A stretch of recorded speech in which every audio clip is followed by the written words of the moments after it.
بہت شکریہ وحید صاحب. یہ بہت آپ نے اہم سوال کیا ہے میرے کیریئر کے متعلق. میں سائنس پڑھی میں نے ہائی اسکول میں. F S T P medical میں داخلہ لیا اس لیے کہ اس وقت یہ سمجھا جاتا تھا کہ جو سائنس اسٹوڈنٹس ہیں وہ لائق ہیں، اور جو آرٹ اسٹوڈنٹ ہیں جن کو کہیں جگہ نہیں ملتی، داخلہ نہیں ملتا، وہ یہاں آ جاتے ہیں. صحیح. لیکن میں نے اپنے والد سے مرحوم میں آمین. یہ خواہش تھی کہ میں ڈاکٹر بنوں، لیکن بہت عرصے سے میں اپنی ٹیکسٹ کے علاوہ بہت مطالعہ کرتا تھا. اور وہ دور اگر آپ دیکھیں، میرا اسکول کا پیریڈ اور میرا کالج کا پیریڈ، پاکستان کی تاریخ میں میرا جو کالج پیریڈ ہے 66 سے 70 تک، وہ پاکستان کی سیاسی پولرائزیشن کا کلائمیکس پیریڈ. یس. ایشیا سرخ ہے اور ایشیا سب. Islami Jamiat Talaba, N S O, Pakistan Peoples Party, رانا نظام، جاگیردارانہ نظام اور اشتراکی نظام، صحیح. ان دونوں کا تصادم تھا 70 انتخاب. تو اس ماحول میں دیکھتے ہوئے پھر میں نے اپنے والد گرامی کی اجازت لے کر بہت عرصہ ان کی محنت سماجت کی، اپنی والدہ سے سفارشیں کروائیں، ان کے پاؤں کی زیتون سے مالش کرتا رہا، اور انگریزی ادب اور انگریزی لٹریسی کے ساتھ، انگریزی ادب اور اکنامکس کے ساتھ. صحیح. اکنامکس میں نے اس لیے پڑھی کہ میرا بڑا پیشن تھا کہ میں ڈاس کیپیٹل، کارل مارکس کی کتاب دی کیپیٹل نہ صرف پڑھوں بلکہ سمجھ سکوں. اور عصر حاضر اس وقت اس وقت کا دور تھا، اس میں یہ جو کانفلکٹ کی ریالٹی تھی وہ کیا تھی. تو اس کو پڑھنے کے لیے ایف سی کالج اس دنوں میں majority of our teachers used to the forward, اور ہماری کوئی ٹیکسٹ بک نہیں تھی. بہت سے کالجز میں اکنامکس کی ٹیکسٹ بک ہے. الحمدللہ میں اپنی غیر نصابی سرگرمیوں کے باوجود میں نے اچھی پوزیشن لے کر اپنی گریجویشن کی. ماشاء. لا گریجویشن میں بھی میں نے پاکستان میں لا گریجویشن کی، اور لا گریجویشن میں بھی میں نے الحمدللہ درجہ اول میں کام نہیں کیا، اللہ نے مجھے نافذ. تو لا گریجویشن کے بعد میں 1 سال کے لیے میں انگلینڈ بھی میں گیا، لیکن میں ایگزام دینے سے پہلے میرے والد کو بھی تعارضہ ہوا، اور میں سپٹمبر میں ہمارے ایگزام تھے، میں واپس آ گیا. صحیح. اگست ان دنوں میں پاکستان میں بہت طوفانی بارشیں اور سیلاب آئے ہوئے تھے. صحیح. مجھے ٹکٹ ملی جارڈینین ایئر لائن کی کراچی تک، اور کراچی سے پھر میں بڑی مشکل سے بورے بندہ پہنچا. الحمدللہ اس وقت تک احتیاط ہو چکے تھے. اچھا. لیکن بہرحال انہوں نے پھر اپنی زندگی میں مجھے اجازت خوشی سے نہیں دی. جب میں نے سوچا کہ خدمت بھی ان کی کروں گا، ان کا حکم بھی مانوں گا، تو پھر میں اپنا کوئی کام ہی شروع کر لوں. تو میں نے 73 میں نے اپنا لے کر آمد، اور اس کے بعد پھر وہ 75 کی 9 جنوری 1955 اپنے خالد کے پاس رہے. تو اس طرح میں پھر کارزار وکالت کی ابتدا میں نے ان حالات میں کی. لیکن الحمدللہ مجھے اللہ نے، سچی بات یہ ہے کہ اس میں نہ میری کوئی خوبی ہے نہ میرا کوئی کمال ہے، میرے والدین کی دعائیں اور اساتذہ کی شبانہ روز محنت اور دل جمی اور قدر کے ساتھ حصول علم کی جو جستجو تھی دل، اس نے میری رہنمائی کی، اور رب کریم نے میرا بازو پکڑ لیا، میرا ہاتھ پکڑ لیا، مجھے سہارا دیا، اور صرف اپنے سہارے سے مجھے اٹھا کر رفتہ رفتہ، آہستہ آہستہ crawling my way, not parachuting from the top. اللہ تعالیٰ نے مجھے اس جگہ پہنچایا تھا آج.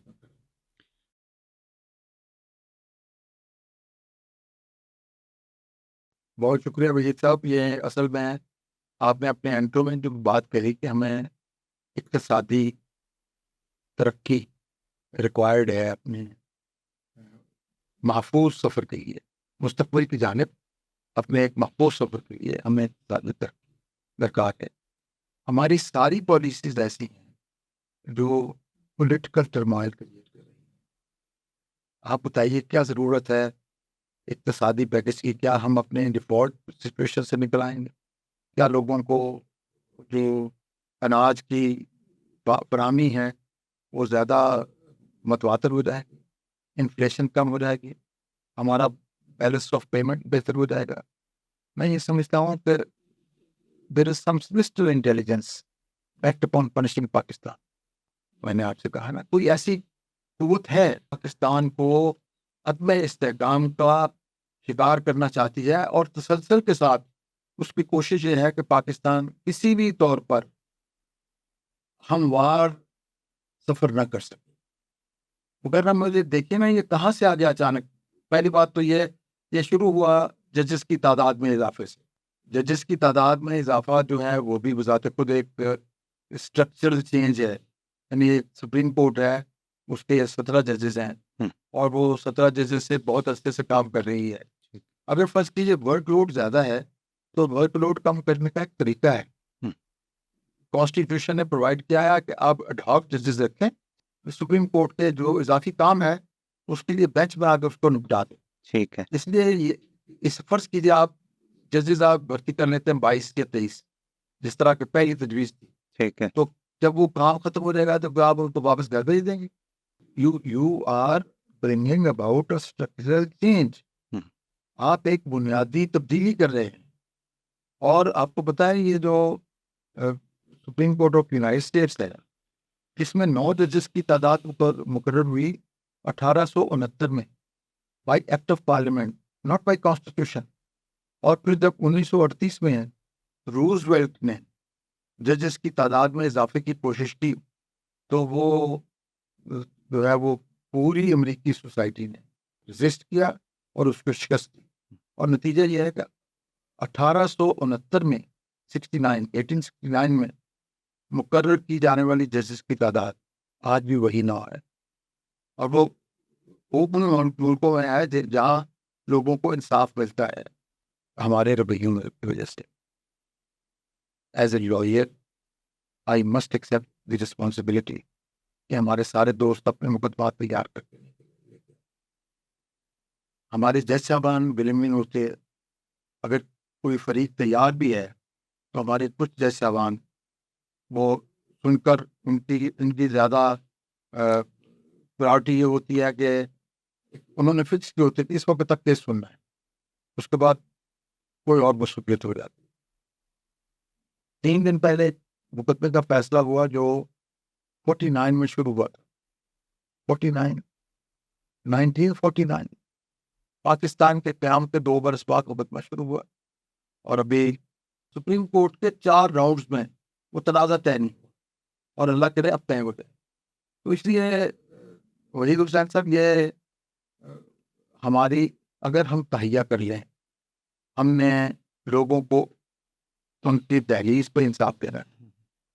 سپریم کورٹ افیکٹولی کیسز کا فیصلہ کرے گی، وہ گواہ افیکٹولی اسسٹ کریں گے. اس کے لیے آپ کو کانسٹیٹیوشنل کورٹ بنانے کی ضرورت نہیں.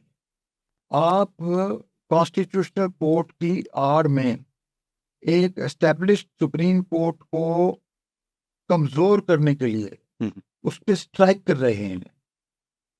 You are attacking the integrity of the very very 125 برس سے جس ادارے کی ایک مستحکم پوزیشن اس خطے میں مسلمہ ہے، آپ اس کی پیرلل کورٹ بنا رہے ہیں.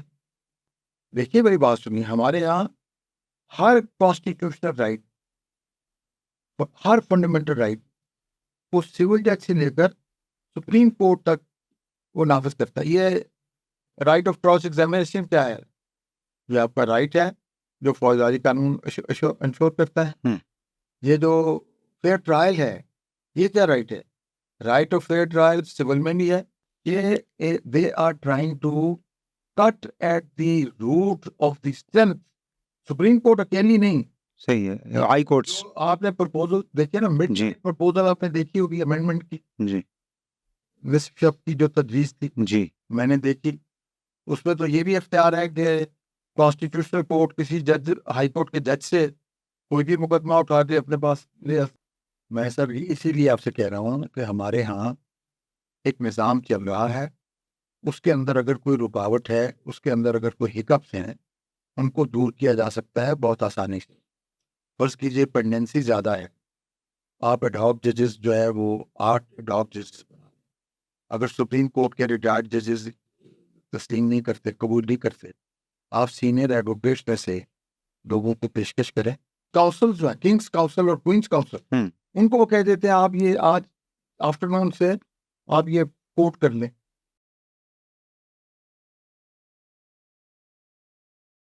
میں آپ سے پوری طور پہ متفق ہوں کہ یہ جو خط و کتابت کا سلسلہ ہے یہ شاید بہت آئیڈیل نہیں ہے, لیکن اس کی ابتدا بہت ہی قابل صد احترام چیف جسٹس قاضی فائز عیسیٰ صاحب نے کی.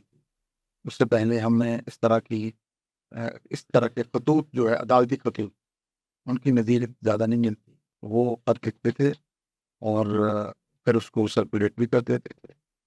اب میں سمجھتا ہوں کہ یہ بہت زیادہ عدالت کے وقار میں یہ بات اضافے کا باعث نہیں. اور میں آپ کے پروگرام کے, آپ کے اس پوڈ کاسٹ کے حوالے سے میں یہ ریکویسٹ کروں گا اپنی فریٹرنیٹی کو, اپنے آنریبل ججز کو, اپنے محترم پولیٹیشنس کو, اپوزیشن میں ہوں حکومت میں ہوں. میں پاکستان مسلم لیگ نون کے قائد جو ہمارے اس وقت سینئر ترین سیاستدانوں میں ہیں, پاکستان پیپلز پارٹی کے قائد جناب آصف علی زرداری اور بلاول بھٹو صاحب, میں نے کوشش کی میں ان کو بلاول بھٹو صاحب کے جو کانٹیکٹ پرسن تھے فرحت اللہ بابر, ان کے ذریعے میں نے کوشش کی کہ میں ان کو ملاقات کر کے میں تھوڑا سا کانسٹیٹیوشنل بیکس پہ کو ایکسپلین کروں. میں نے کچھ سیاسی عمائدین کے کو میں وائس نوٹس بھی بھجوائے کہ یہ کانسٹیٹیوشنل پیکج پاکستان کے لیے اچھا نہیں ہے. صحیح. اور یہ اچھا وقت نہیں ہے. اس وقت we are a divided house. ہماری جو الیکٹورل انڈیپینڈنس ہے اس کے اوپر بہت سے سنگین سوالات صرف پاکستان میں ہی نہیں ہیں. یو ایس کانگریس نے ریزولوشن کی ہے, بہت سے اور ممالک کی طرف سے یہ اس پہ سوالیہ نشانات اٹھائے گئے ہیں. یہ کانسٹیٹیوشنل امینڈمنٹس جو ہیں once in a lifetime ہو گئی. کانسٹیٹیوشنل امینڈمنٹ اس لیے نہیں ہے کہ آپ مخالف دھڑے کے لوگوں کو توڑ کر اپنے ساتھ میں جا کر کانسٹیٹیوشنل امینڈمنٹ کر لیں.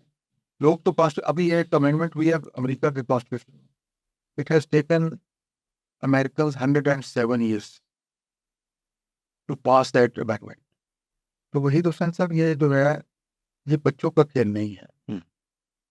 ہمارے کانسٹیٹیوشن میں اتنی جو ہے وہ سخت ہے, اتنی جاذبیت ہے کہ وہ اس قوم کو social justice, political justice, economic justice deliver کر سکے.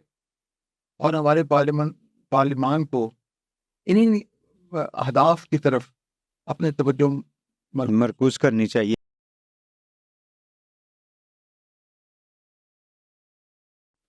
وہی حسین صاحب, پہلے تو ہم اس کو آپ کی جو اپنے ارشاد فرمایا اس کو عددی طور پہ تھوڑا سا دیکھیں.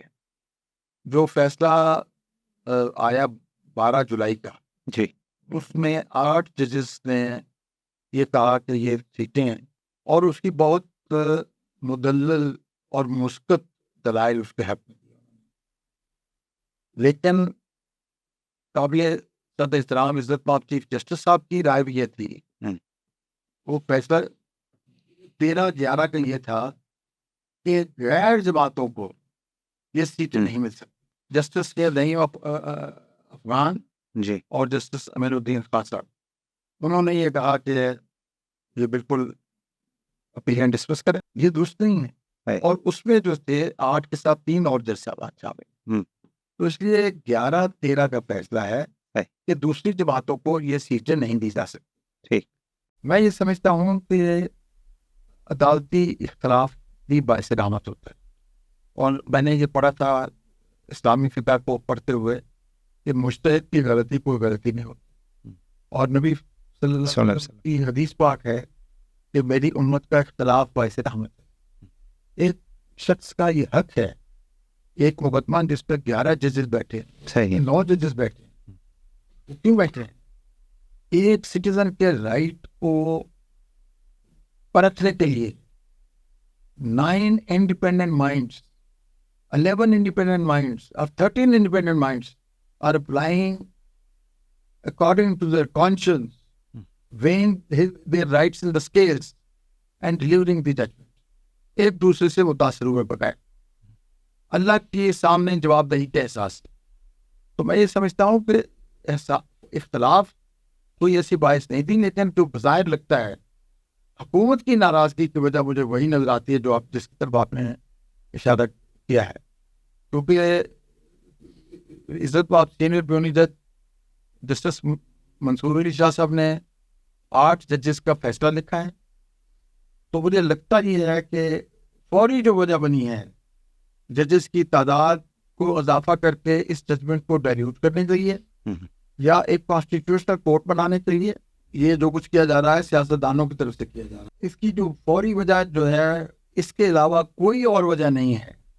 ٹھیک, جوڈیشری کا جو ایک ویٹو ہے, جوڈیشری کی جو پاور ہے, یا کچھ لوگ وہ کہتے ہیں کہ جوڈیشری کا ڈنگ نکالنا ہے, جو جی اسٹنگ نکالنا ہے اس سے, اس کے لیے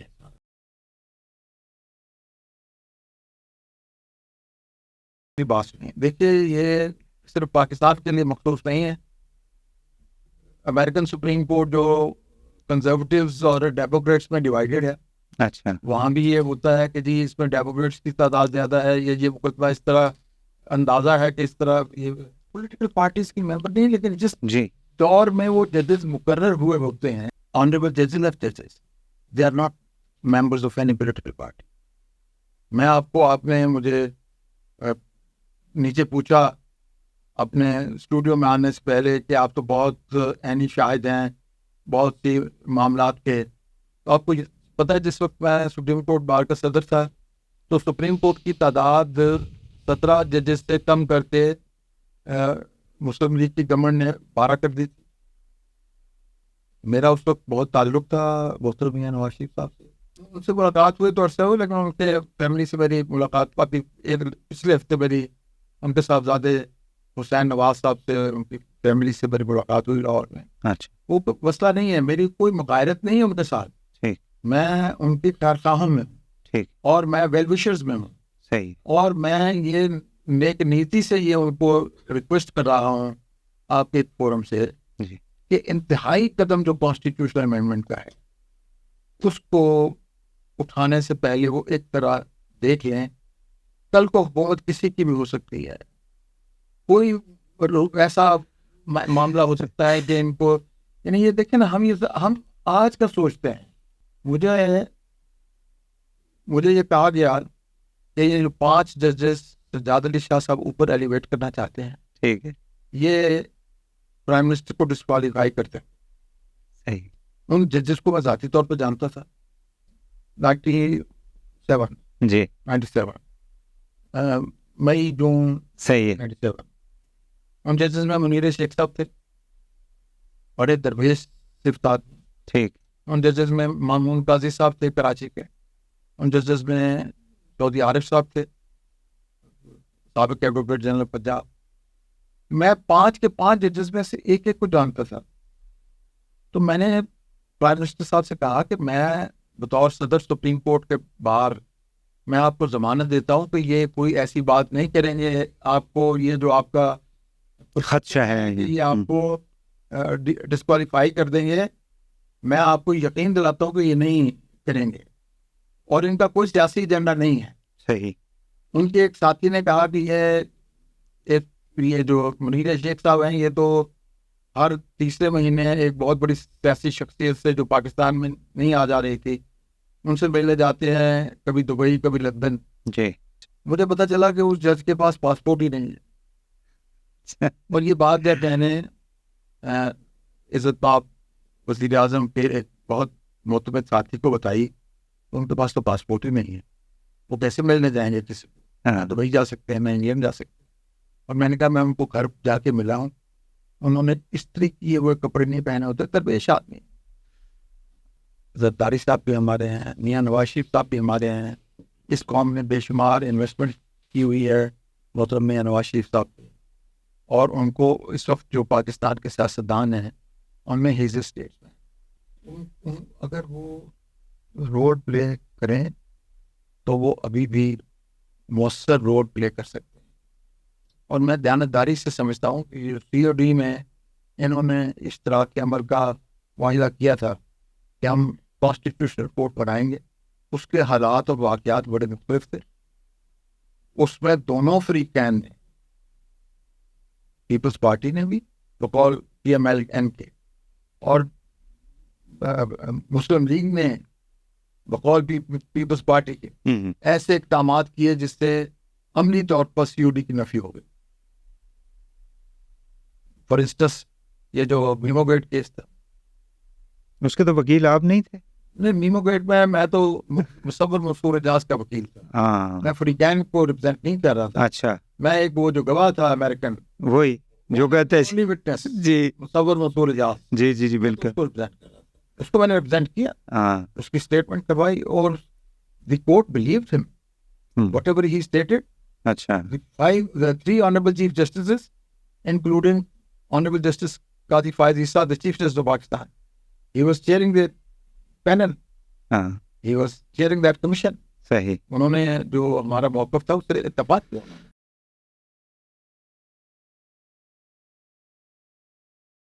اگر یہ سانحہ ہو گیا, اگر کسی نے یہ ایڈونچرزم کیا منصور علی شاہ صاحب کو ان کے منصب سے محروم کرنے, نہیں. دیکھیں قاضی میں دیکھیں اس میں جو کانسٹیٹیوشنل امینڈمنٹ پہ نا 3 ٹوسٹس آئی ہیں. اگر یہ ججز کی تعداد میں صرف اضافہ کرتے ہیں نا, اس کے لیے کانسٹیٹیوشنل امینڈمنٹ کی ضرورت نہیں. Act of پارلیمنٹزم. پارلیمنٹ ٹھیک ہے. سپریم کورٹ کے ججز کی تعداد بڑھائی جا سکتی ہے. سپریم کورٹ ججز ایکٹ 97 کے تحت, ٹھیک ہے. سپریم کورٹ بار ایسوسیشن کی پٹیشن کے نتیجے میں صحیح ہے. اس 17 کی تعداد مقرر کر, صحیح. نوٹیفکیشن گورنمنٹ نے واپس لے لی. صحیح. اگر یہ تعداد میں اضافہ کر دیتے تو عمر میں پھر بھی اضافہ نہیں ہونا. اچھا. 65 ہی رہے گی. عمر میں اضافہ 65 62 فار دی ہائی کورٹ ججز اینڈ 65 فار دی سپریم. پہلے انہوں نے یہی تھا کہ سب کی عمر بڑھائیں گے, 68 پہ لے جائیں گے, 68 پہ لے جائیں, ہاں, سب خوش ہو جائیں گے, سب خوش ہو جائیں گے. میں یہ سمجھتا ہوں کہ یہ کام بھی اس وقت نہیں کرنا چاہیے. پولیٹیسائز بہت ہو گیا نا. پرسپشنز جو ہے وہ یہ ہیں کہ خاص ایونچویلٹی سے نمٹنے کے لیے, اس سے عہدہ برا ہونے کے لیے, سپریم کورٹ کی اس ججمنٹ کو غیر مؤثر کرنے کے لیے ان کو رائٹ, میری بات سنیں, ان کو صرف اوپینین دینے کا حق نہیں ہے. میں سمجھتا ہوں ہم سب کا فرض ہے کہ اگر ایک عام آدمی ان کے حق میں رائے دے تو ہم اس کا احترام کریں. That is democracy. I may disagree with you, but I must be ready to die for your right to disagreement. اگر ہم ایک دوسرے کے اس حق کے اوپر کھڑے ہو جائیں کہ آپ کو حق ہے مجھ سے اختلاف کرنے کا, تو یہی تو اسلام ہے, یہی تو نبی صلی اللہ علیہ وسلم کا دیا ہوا جو دستور العمل ہے. We can disagree without being disagreeable. میں یہ سمجھتا ہوں کہ اس وقت ہماری پوری کوششیں میڈیا کی, پولیٹیشنز کی, آنریبل سپریم کورٹ کے ججز کی, یہ ہونی چاہیے کہ کسی طریقے سے, یہ ایک بہت بڑی افتاد ہے.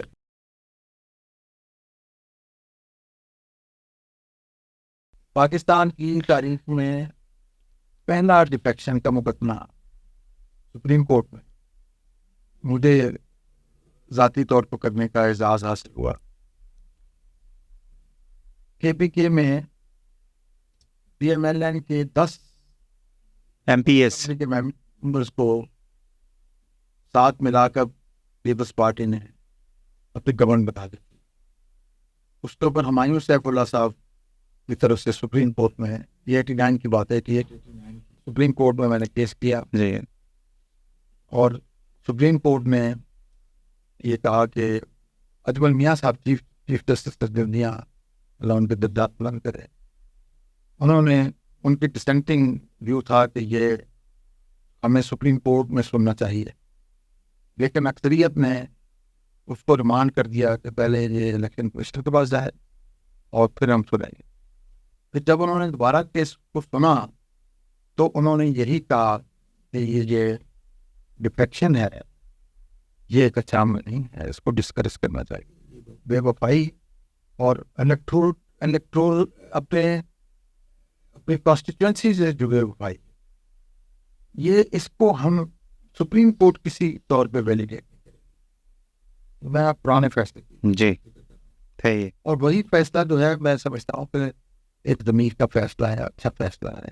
جو بنیادی سوال کیا میں نے ڈائریکٹ اس کا جواب دیا ہے، میں نے آئیں بائیں شائیں نہیں کیا. بالکل صحیح. آپ کو یہ بتا دیا ہے کہ اس وقت